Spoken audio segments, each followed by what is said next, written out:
आज हम बात करने वाले हैं 10th के चैप्टर फर्स्ट की, जिसका नाम है वास्तविक संख्याएं, रियल नंबर्स। ठीक है, वास्तविक संख्याएं क्या होती है, रियल नंबर्स क्या होते हैं, इसके बारे में पूरी डिटेल से इस कक्षा में हम चर्चा करने वाले हैं। पूरी वीडियो देखें, उसके बाद आपको एकदम अच्छे से इस बारे में नॉलेज हो जाएगा, जानकारी हो जाएगी। चलो बात करते हैं। जैसे चैप्टर फर्स्ट के अंदर, इसके अंदर है, वैसे तो 9th के अंदर भी है, नंबर सिस्टम, संख्या पत्ती है, लेकिन 10वीं क्लास में इसके लिए सिर्फ वास्तविक संख्याएं चैप्टर है। वास्तविक संख्याओं में जो जो संख्याएं आती है उसके बारे में हम डिटेल से पढ़ते हैं आज। चलो देखते हैं। सबसे पहले नाम लिख लेते हैं, वास्तविक संख्याएं।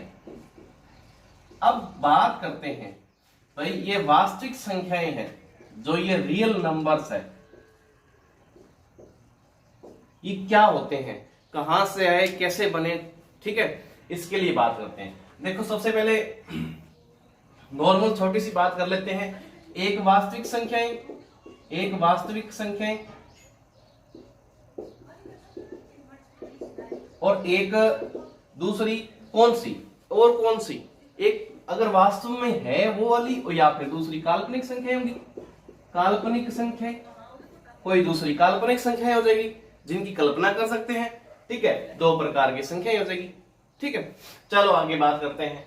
अब काल्पनिक संख्याएं तो हमारे वास्तविक और काल्पनिक संख्याओं का चैप्टर 11th क्लास में आएगा मैथ्स में, लेकिन इस बार सिर्फ वास्तविक संख्याओं का चैप्टर है, तो इसके हिसाब से इसका मैटर पढ़ते हैं आगे। ठीक है, चलो वास्तविक संख्याएं। सबसे पहले संख्याओं की कहानी शुरू कहां से हुई, ये पढ़ते हैं। देखो, संख्याओं की कहानी शुरू हुई प्राकृत संख्याओं से। प्राकृत मतलब नेचुरल नंबर, प्रकृति में जो भी चीजें होती है उससे शुरुआत हुई सबसे पहले। तो सबसे पहले हम प्राकृत संख्याओं के बारे में पढ़ते हैं। सबसे पहले नंबर पे प्राकृत संख्याएं। प्राकृत संख्याएं प्रकृति में कोई भी चीज को गिनने के लिए जो भी संख्याएं काम में लेते हैं उनको प्राकृत संख्याएं कहते हैं। ठीक है, जैसे अब कोई भी चीज प्रकृति के अंदर अगर है तो कम से कम एक तो पक्का होगी। अगर प्रकृति में है तो कम से कम एक तो पक्का होगी। उससे ज्यादा कितनी भी हो सकती है, 2, 4, 5, 6, 7, जितनी भी कुछ भी हो सकती है, अनंत तक हो सकती है। जैसे तारों की गिनती है अनंत, वैसे है ना, पेड़ों की संख्या अनंत है, इस प्रकार से, है ना। देशों की संख्या काफी ज्यादा संख्या है, मनुष्यों की संख्या बहुत है, जानवरों की संख्या काफी है ना। इस प्रकार से इनको गिनने के लिए प्राकृत संख्याएं, नेचुरल नंबर्स काम में लेते हैं। तो शुरू कहां से होगा, कम से कम अगर होगी कोई संख्या तो ये तो कह नहीं सकते भी आधी है कोई चीज, नहीं है तो पूरी एक संख्या, या फिर ज्यादा कितनी भी हो सकती है। तो एक से लेकर 1, 2, 3 ऐसे डैश डैश डैश आगे चलते चलते अनंत तक जाती है, बहुत सारी संख्याएं हो सकती है। इन्हें कहते हैं हम प्राकृत संख्याएं। इस वीडियो में देखो, इसके बारे में हम छोटी छोटी बातों के बारे में डिटेल से पढ़ लेंगे। तो अगली पूरी वीडियो के ये एक तरीके से इंट्रोडक्शन हो जाएगा इस चैप्टर का। उसके बाद अगली पूरी वीडियो के अंदर हम प्रश्न वाइज क्वेश्चंस एकदम बढ़िया तरीके से पढ़ते जाएंगे और आराम से आपको समझ में भी आएगा। चलो बात करते हैं, ये पहली प्राकृत संख्या है। उसके बाद दूसरे नंबर पर आती है हमारे पास, दूसरे नंबर पे आती है पूर्ण संख्याएं। पूर्ण संख्याएं कौन सी होती है? पूर्ण संख्याएं, अगर संख्याओं में, इन प्राकृत संख्याओं में एक जीरो और साथ में लगा दिया जाए, 1, 2, 3 ऐसे, तो ये सारी संख्याएं क्या बन जाएगी, पूर्ण संख्याएं बन जाएगी। उसके बाद ये जैसे 0 से लेकर अनंत तक है, वो सारी पूर्ण संख्याएं बन जाएगी। ठीक है, अब इसके बाद बात करते हैं, पूर्ण संख्याएं साथ में आ गई। अब इसकी अगली वाली संख्या होती है वो पूर्णांक संख्याएं। पूर्णांक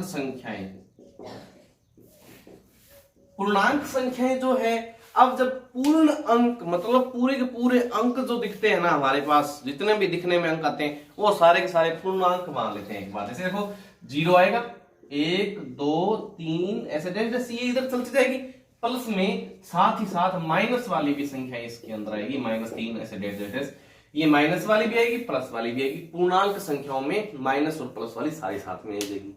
चलो आगे, इसके बाद कौन सी होती है, इसके बाद वाली संख्याएं होती है हमारे पास परिमेय संख्याएं। 4 नंबर पे है परिमेय संख्याएं।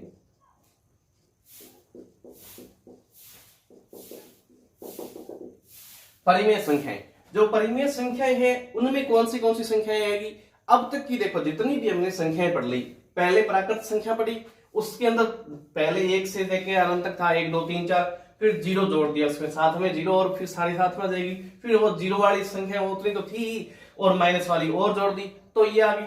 अब इसके बाद ये सारे तो है ही साथ में, प्लस में कुछ घटनाएं जैसे और बटा वाली संख्याएं, जैसे हम इसको लिखने के लिए हम ऐसे मानते हैं कि अगर कोई भी परिमेय संख्या है, मतलब कोई भी परिमेय संख्या को a बटा b के रूप में लिखा जा सकता है, वो संख्याएं जिनको a बटा b के रूप में लिखा जा सकता है, साथ ही साथ b not equal to 0, b का मान, नीचे वाली b का मान 0 नहीं होगा, या कोई p बटा q के रूप में लिखते हैं तो q नॉट इक्वल टू 0 होगा।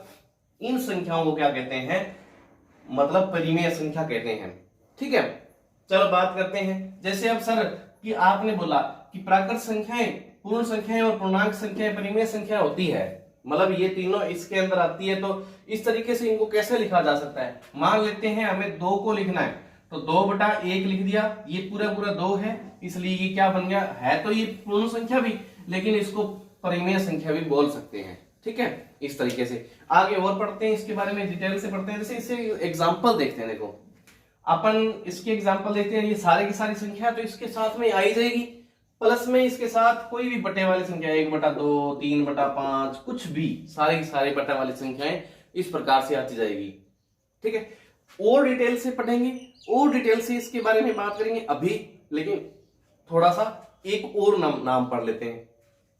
अगर परिमेय संख्या हो सकती है तो एक नाम और आता है अपरिमेय संख्या, अपरिमेय संख्याएं। अपरिमेय संख्याएं इस प्रकार से आ जाएगी। अच्छा, जब अपरिमेय संख्याएं आ जाएगी तो भाई क्या बात बन जाएगी, अपरिमेय संख्याओं में इस प्रकार से नहीं लिखा जाएगा। भाई सिस्टम क्या हुआ, परिमेय संख्याओं में a बटा b या p बटा q जो भी कुछ कह सकते हैं, कहीं p बटा q बोलते हैं, कहीं a बटा b बोलते हैं, तो वो दोनों चीजें चलती है।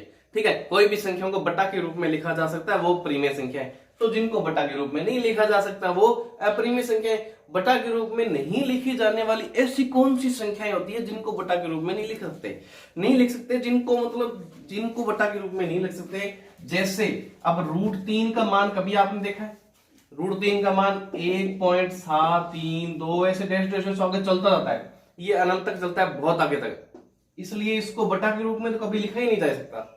अगली एक और संख्या जैसे √2 है या पाई है, ऐसी संख्याएं जिनका मूल रूप से ऐसे दशमलव प्रसार जो होता है वो बिना मतलब रिपीट हुए बार बार आए बिना ही आगे बदलता, बिना मतलब ऐसे चलता जाता है। ठीक है, बिना रुके चलता जाता है, वो संख्याएं क्या होती है, अपरिमेय संख्याएं होती है। तो और इनके बारे में क्या घटनाएं हो सकती है, और इनके बारे में अच्छे से डिटेल से बात करते हैं। देखो सबसे पहले बात कर लेते हैं, अब अपना काम ये रहेगा कि प्राकृत संख्या हमें समझ में आ गई 1 2 3 4 6 से अनंत तक।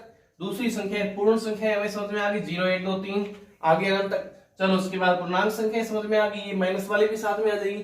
परिमेय और अपरिमेय संख्या के बारे में कुछ हमने समझ लिया, लेकिन अब परिमेय और अपरिमेय संख्याओं के बारे में बढ़िया से डिटेल से चर्चा करने वाले हैं, क्योंकि अब तक हमने पहली क्लासों में, छठी 7वीं 8वीं 9वीं क्लासों में भी हमने प्राकृत संख्या, पूर्ण संख्या, पूर्णांक संख्या इनके चैप्टर्स पढ़ चुके हैं, कुछ हमें इनके बारे में ज्ञान भी है, लेकिन आज और अच्छे तरीके से क्लियर हो गया। लेकिन अब के बाद अब ये परिमेय और अपरिमेय संख्याएं, ये दोनों मतलब एक तरीके से अपने आप में एक गजब वाली कहानी है इन दोनों की। तो इन दोनों के बारे में अच्छे से पढ़ लेते हैं, अलग अलग। देखो कैसे पढ़ते हैं परिमेय संख्या और अपरिमेय संख्या के दोनों के बारे में अलग अलग कैसे पढ़ते हैं। देखो इधर लिख लेते हैं अपन परिमेय संख्या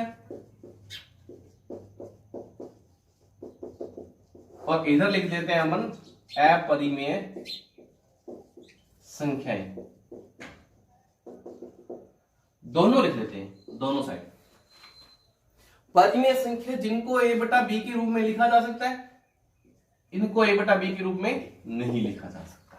ये तो बात फिर भी ठीक है, लेकिन अगर a बटा b के ऊपर लिख लिया, ये तो बात अब तक की ठीक थी, लेकिन इसके बाद की बात क्या थी, इनका दशमलव प्रसार जो होता है, दशमलव प्रसार,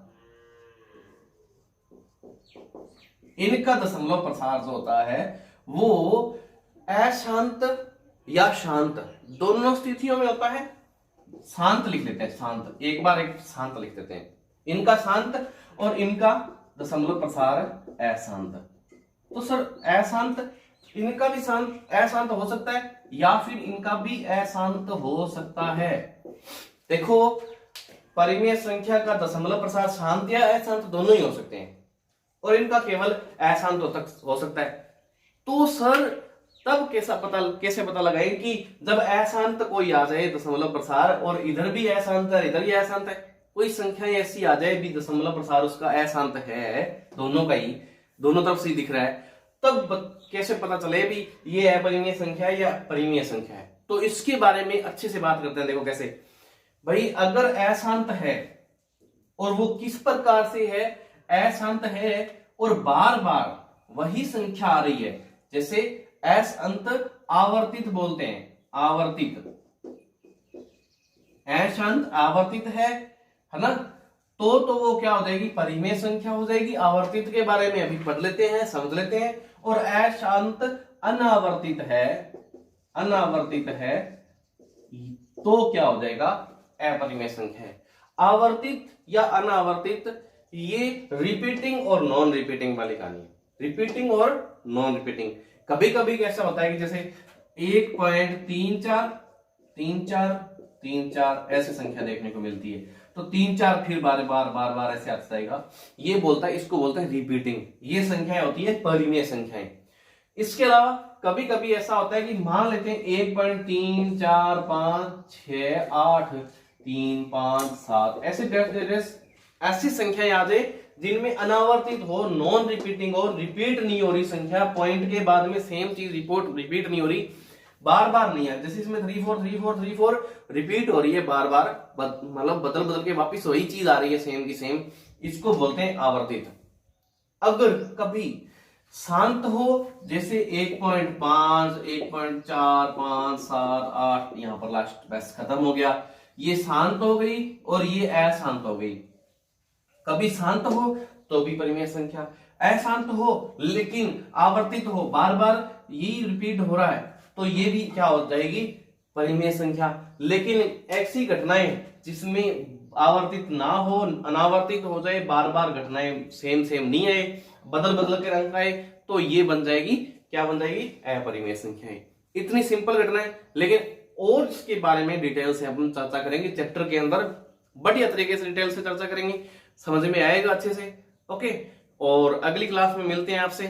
इस क्लास में बस इतना ही, धन्यवाद।